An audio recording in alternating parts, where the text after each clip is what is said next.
HardieBacker Cement Board is easy to install, making it an obvious choice for contractors, homeowners, and do-it-yourselfers alike.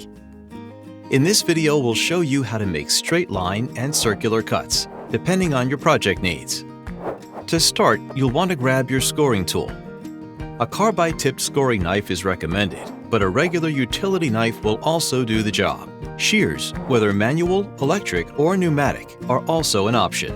Most importantly, never use a high-speed grinder to cut cement board indoors. This can create a dust hazard.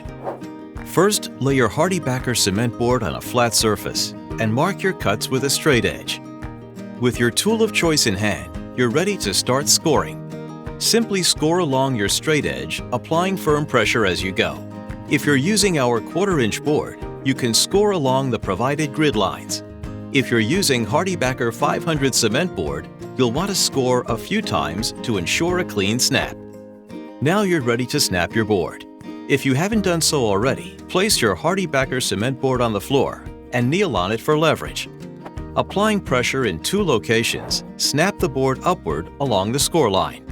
And that's it. Your HardieBacker cement board is cut to size and ready for installation. Looking to cut a circle or small hole in your board? That's easy too.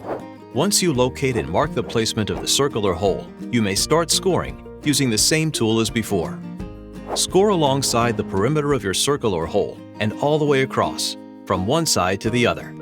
When you're done, your scoring lines should resemble a sliced pizza, but we don't recommend pepperoni on this one. Before breaking out your circle, you need to ensure that your HardieBacker cement board is adequately supported. Circles located toward the edges or corners of the board may need extra support. Next, tap around the circle with your hammer to loosen it. Now you may proceed to strike the board in the center of your circle or hole, breaking it out from the face side.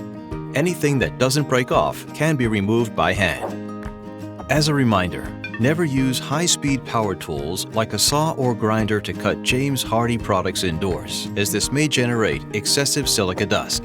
And when cleaning up, be sure to use wet dust suppression methods, a sweeping compound, or a vacuum with a HEPA filter. And there you have it, 2 easy ways to cut HardieBacker cement board.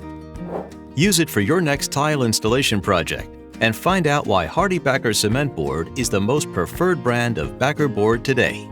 Visit HardieBacker.com for more info.